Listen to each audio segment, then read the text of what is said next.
जय मेरे दोस्तों, आपका स्वागत है जीएसआईयूज़ में। हम लोग का जियोग्राफी का क्लास चल रहा था, जिसमें मैंने आपको कल ब्रह्मांड के बारे में बताया था। तो ब्रह्मांड के बारे में हमने क्या आपको बताया था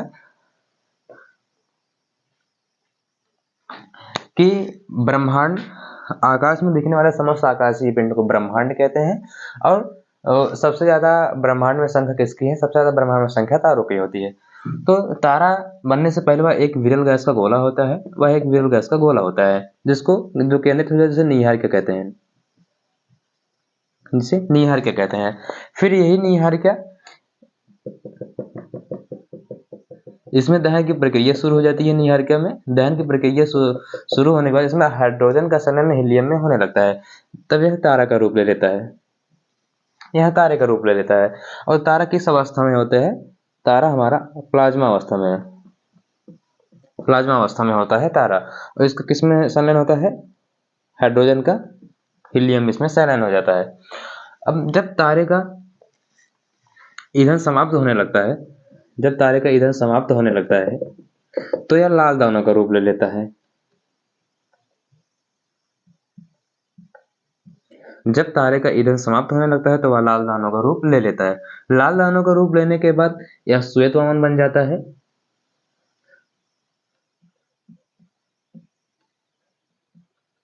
जिसे व्हाइट ड्वार्फ कहते हैं। और श्वेत वामन के बाद यह काला वामन बन जाता है।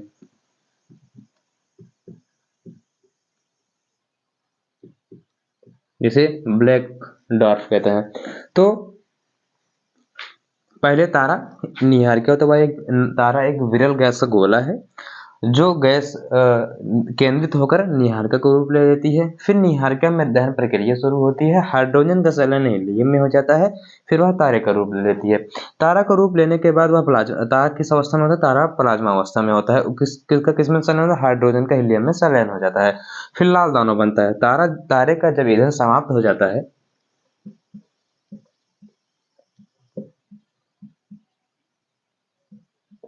जब तारे का ईंधन समाप्त हो जाता है वह लाल दानों का रूप ले लेता है। लाल दानों का रूप ले लेता है। फिर लाल दानों सबसे छोटा इसमें से बनता है श्वेत वामन। अगर लाल दाना छोटा है तो वह श्वेत वामन बनेगा। श्वेत वामन कौन सा वामन?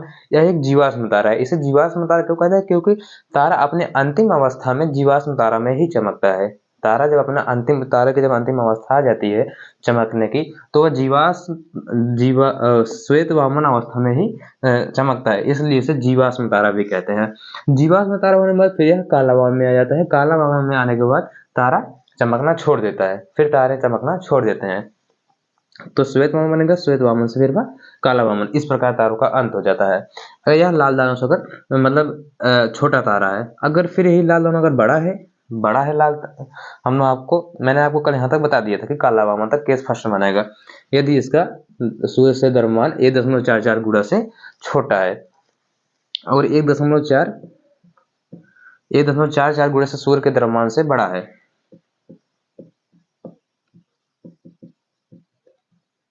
सूर्य का द्रव्यमान से अगर बड़ा है तो मैंने आपको कल यहाँ तक बता दिया था काला वामन था केस फर्स्ट ये बताया था कि काला वामन में आ जाएगा, फिर वह चमकना छोड़ देगा। इस प्रकार तारों का अंत हो जाता है। ये होता है केस फर्स्ट में बताया था। यदि लाल दानों का द्रव्यमान सूर्य के द्रव्यमान से 1.44 से छोटा, मतलब 1.5 गुना छोटा है। फिर अब अगर 1.5 गुना बड़ा है तो इसमें क्या होगा, अभी आगे देखते हैं।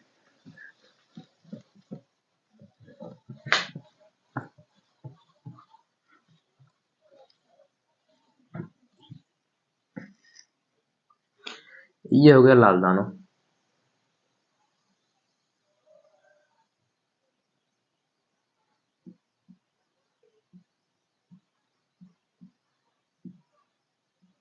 ये हो गया लाल दानव। बना था श्वेत वामन।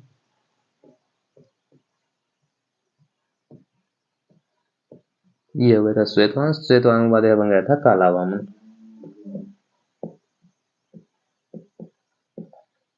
काला वामन बन गया था।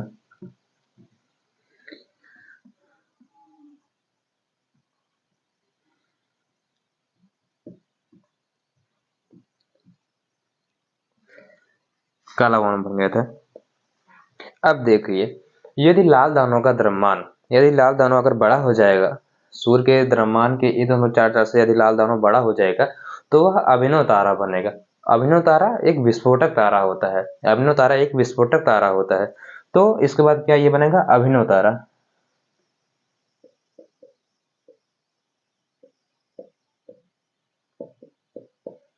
जब बड़ा है तो विस्फोट होगा ही। तो अभिनव तारे के बाद अभिनव तारा एक विस्फोटक तारा होता है। इसमें विस्फोट होता है। इसमें अभिनव तारा में कार्बन जैसे हल्के पदार्थ पाए जाते हैं और लोहे जैसे भारी पदार्थ भी पाए जाते हैं अभिनव तारा में। तो लाल दानव यदि सूर्य के द्रव्यमान से 1.44 से 44 मतलब 1.5 गुना अगर बड़ा है तो वह अभिनव तारा बनेगा। अभिनव तारा एक विस्फोटक तारा होता है और विस्फोटक तारा इसमें कार्बन जैसे हल्के पदार्थ पाए जाते हैं और लोहे जैसे भारी पदार्थ भी पाए जाते हैं। तो यह जब विस्फोट होगा, जब लाल दानव भड़केगा, जब इसमें विस्फोट हो जाएगा तो इसमें से कुछ जो बड़ा टुकड़ा रहेगा वो न्यूट्रॉन बन जाएगा। वह न्यूट्रॉन बन जाएगा। और फिर जो जिसमें हल्का ईंधन उधन बचा रहेगा, थोड़ा थोड़ा चमकता रहेगा, तो वो बन जाएगा पर्सर। पर्सर बन जाएगा। और जो उसमें थोड़ा जिसमें विद्युत चुम्बकीय बचा रहेगा तो वो बन जाएगा क्वेसर। वो बन जाएगा क्वेसर। अभिनव तारा को सुपरनोवा कहते हैं।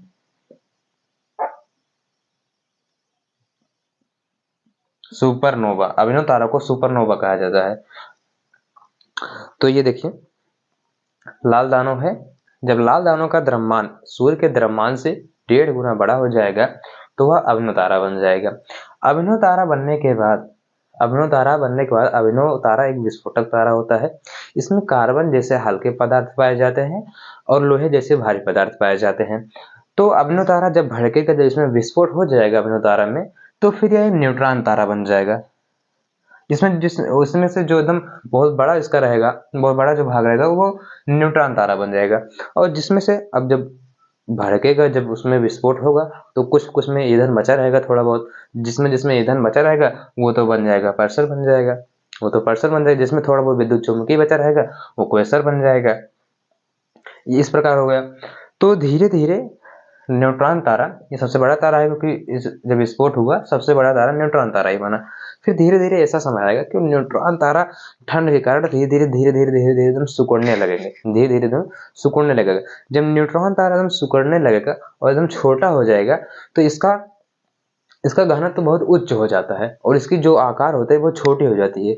तो मान लीजिए ये इतना बड़ा है न्यूट्रॉन तारा, समझ लीजिए इतना बड़ा है, इतना बड़ा है। फिर ये धीरे धीरे ठंडा हुआ ठंडा हुआ ठंडा हुआ, फिर ठंडा होते होते ये समझ लीजिए बहुत छोटा हो जाएगा और इसका घनत्व बहुत उच्च हो जाएगा और इसका आकार बहुत छोटा हो जाएगा। फिर न्यूट्रॉन अगर आप उसमें से एक चम्मच निकालेंगे न्यूट्रॉन तारा, तो एक चम्मच उसका 10 हाथी के बराबर होगा। इसका इतना घनत्व हो जाता है। तो यही न्यूट्रॉन तारा ही विनाश का कारण बनता है कभी कभी। अगर एक न्यूट्रॉन तारा मतलब सभी विस्फोटक तारा न्यूट्रॉन तारा नहीं बनते हैं। न्यूट्रॉन मतलब वो उसमें घनत्व तो नहीं आते हैं, बहुत ब्लैक होल नहीं बनते। तो यही जब ये घनत्व हो जाएगा, इसमें इतना घनत्व आ जाता है ये प्रकाश को भी पार नहीं होने देता है। तो न्यूट्रॉन तारा जब ठंडा हो जाएगा, ठंडा होने के बाद उसमें बहुत ज्यादा घनत्व हो जाएगा। घनत्व होने के बाद वह ब्लैक होल का रूप ले लेगा। यही फिर ले लेता है ब्लैक होल का रूप।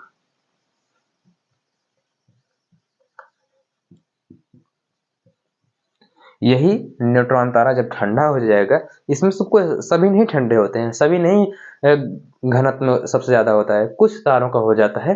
तो वही तारे बन जाते हैं ब्लैक होल। जब ब्लैक होल बन जाएंगे, इसका इतना घनत्व हो जाता है कि समझ लीजिए अगर आप एक चम्मच उठाएंगे इसमें से 10 हाथियों के बराबर होगा।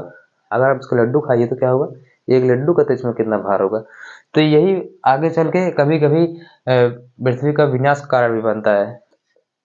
दोस्तों आपने ब्लैक होल देख लिया, ये हो गया ब्लैक होल। इस प्रकार हो जाएगा तारों का अंत। अच्छा, ये आप लोग सोचते हैं ये कितना छोटा कितना बड़ा। सूर्य के द्रव्यमान से 1.4, सूर्य के द्रव्यमान से समझ लीजिए 1.5 गुना यदि छोटा है तो वह श्वेत वामन बनेगा।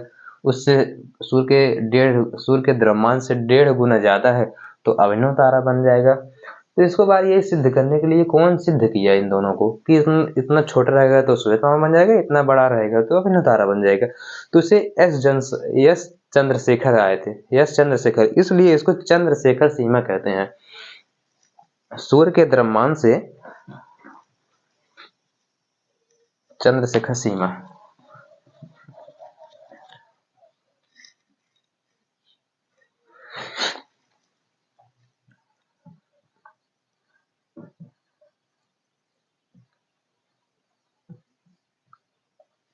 चंद्रशेखर सीमा क्या है?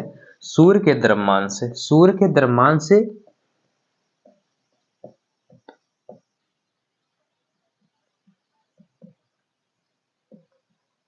सूर्य के द्रव्यमान से 1.44 1.44 छोटा है तो वह श्वेत वामन का रूप लेगा। श्वेत वामन तथा 1.44 गुणा से बड़ा है तो वह अभिनव तारा अर्थात विस्फोटक तारा, अभिनव तारा का रूप लेगा। यही होता है चंद्रशेखर सीमा। चंद्रशेखर सीमा आपसे पूछा जाएगा, चंद्रशेखर सीमा क्या है? सूर्य के द्रव्यमान से 1.44 गुणा यदि छोटा है तो श्वेत वामन का रूप लेगा, अगर बड़ा है 1.44 गुणा से तो वह अभिनव तारा का रूप लेगा, वह एक विस्फोटक तारा हो जाएगा। तो ये हो गया। अच्छा, किसके बाद? लाल दानों के बाद। यदि लाल दानों के बाद सूर्य के द्रव्यमान से 1.44 छोटा है, लाल दानों के बाद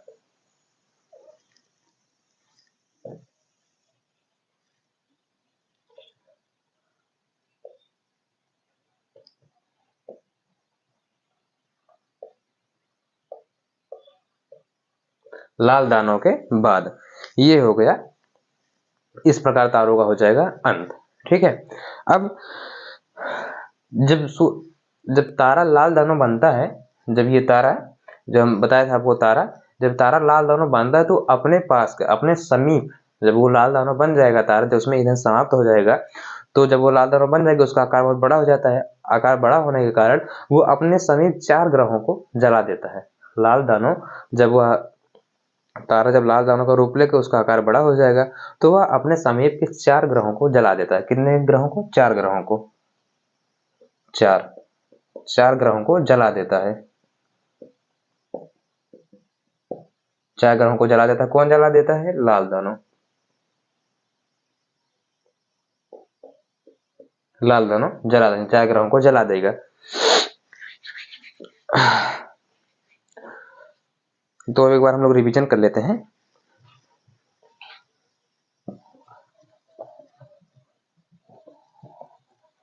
ध्यान से आप लोग देखिएगा। पहले तारा एक विरल गैस का गोला होता है। ये समझ लीजिए एक विरल गैस का, यह एक विरल गैस का गोला है। तारा एक विरल गैस का गोला हो गया जिसे नीहारिका कहते हैं, फिर इसमें नीहारिका में दहन की प्रक्रिया शुरू हो जाती है। दहन की प्रक्रिया शुरू होती है, हाइड्रोजन का संलयन हीलियम में होने लगता है। हाइड्रोजन का संलयन हीलियम में होगा तो यह एक तारे का रूप लेगा, तो यह एक तारे का रूप ले लेगा, तो यह एक तारा हो जाएगा। यह एक तारे का रूप लेगा। जब तारे में ईंधन समाप्त हो जाएगी, जब तारा में ईंधन समाप्त हो जाएगी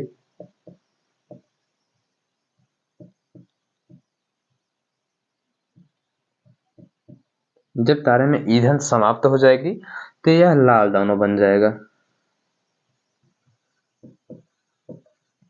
लाल दानों के बनने के बाद ये अपने समीप 4 ग्रहों को, समझ लीजिए ये 4 ग्रहों को जला देगा। तो जब लाल दानव बनेगा, लाल दानव अपने समीप अपने पास के 4 ग्रहों को जला देता है। 4 ग्रहों को जला देता है। तो लाल दानव अपने पास के 4 ग्रहों को जला देता है। ठीक है, अपने पास के 4 ग्रहों को यह जला देगा। फिर लाल दानव के बाद क्या होगा? लाल दानव के बाद यदि लाल दानव का आकार यदि लाल दानों का द्रव्यमान सूर्य के द्रव्यमान से 1.44 मतलब 1.5 गुना छोटा है तो यह श्वेत वामन बन जाएगा। क्या बन जाएगा? श्वेत वामन। तो यह श्वेत वामन व्हाइट ड्वार्फ बन जाएगा। फिर श्वेत वामन यह एक जीवाश्म तारा होता है। श्वेत वामन को जीवाश्म तारा कहते हैं। तारा अपनी अंतिम अवस्था में जीवाश्म तारा में ही चमकता है, वो श्वेत वामन में ही चमकता है, इसलिए इसे जीवाश्म तारा कहते हैं। फिर श्वेत वामन के बाद यह काला वामन बन जाएगा। जब यही श्वेत वामन जब चमकना छोड़ देगा तो यह काला वामन का रूप ले लेगा, जिसे ब्लैक ड्वार्फ कहते हैं। ये हो जाएगा काला वामन। यह इस प्रकार यहाँ तारों का अंत हो जाएगा। अब मान लीजिए यही जो द्रव्यमान था 1.5 गुना इससे छोटा था। अब मान लीजिए सूर्य के द्रव्यमान से यही लाल दानों का आकार बड़ा है तो यह बन जाएगा अभिन्नव तारा। यह बन जाएगा अभिन्नव तारा।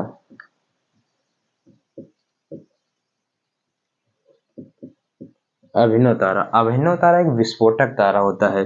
अभिन्नव तारा एक विस्फोटक तारा होता है और इसमें कार्बन जैसे हल्के पदार्थ पाए जाएंगे और लोहे जैसे उसमें भारी पदार्थ पाए जाते हैं। फिर यही अभिन्नव तारा जब इसमें विस्फोट होगा, कुछ इसमें से बड़े आकार के निकलेंगे तारे, तो वो हो जाएगा न्यूट्रॉन तारा। न्यूट्रॉन तारा हो जाएगा। कुछ अभिन्नव तारा हो जाएगा, कुछ में न्यूट्रॉन तारा हो जाएगा, सबसे बड़ा होगा।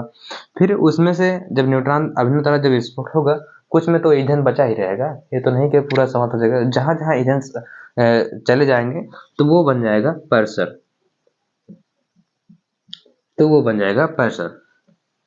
यह चमकता रहता है पर्सर। यह चमकता और बुझता रहता है। ये समझ लीजिए टिमटिमाता रहता है पर्सर। फिर अब अभिन्नव तारा में से ही कुछ में विद्युत चुंबकीय होंगे और उसमें उच्च विद्युत चुंबकीय होंगे, क्योंकि इतना बड़ा तारा था और सभी विद्युत चुंबकीय एक जगह जाकर ऐसे छिटा जाएंगे तो उसमें उच्च विद्युत चुंबकीय होगा, तो यही बन जाता है क्वेसर। यही अभिन्नव तारा क्वेसर भी बन जाता है, न्यूट्रॉन भी बन जाता है, पर्सर भी बन जाता है, क्वेसर भी बन जाता है। अब फिर न्यूट्रॉन तारा बहुत बड़ा होता है और सबसे बड़ा टुकड़ा न्यूट्रॉन तारा ही रहता है। फिर यह धीरे धीरे ठंडा होता है और ठंडा होते होते धीरे धीरे यह बहुत सिकुड़ने लगता है। जब सिकुड़ने लगता है तो इसका घनत्व बहुत उच्च हो जाता है और इसका आकार बहुत छोटा हो जाता है। तब इसे ही कहते हैं ब्लैक होल, जिसे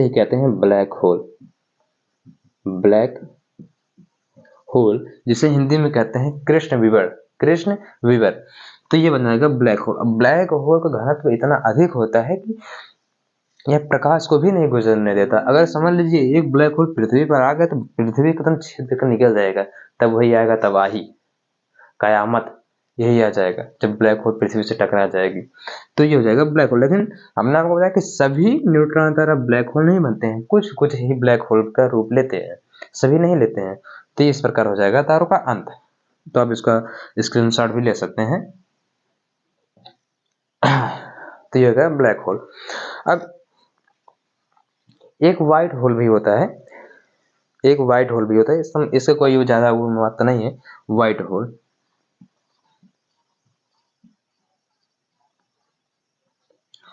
में क्या होता है कि मान लिया जाता है कि सभी प्रकाश एक केंद्र से आ रहे हैं। एक परिकल्पना है, व्हाइट होल जो है यह एक परिकल्पना है जिससे यह मान लिया जाता है कि सभी प्रकाश एक ही बिंदु से आ रहे हैं। व्हाइट होल क्या है? एक परिकल्पना किया गया है।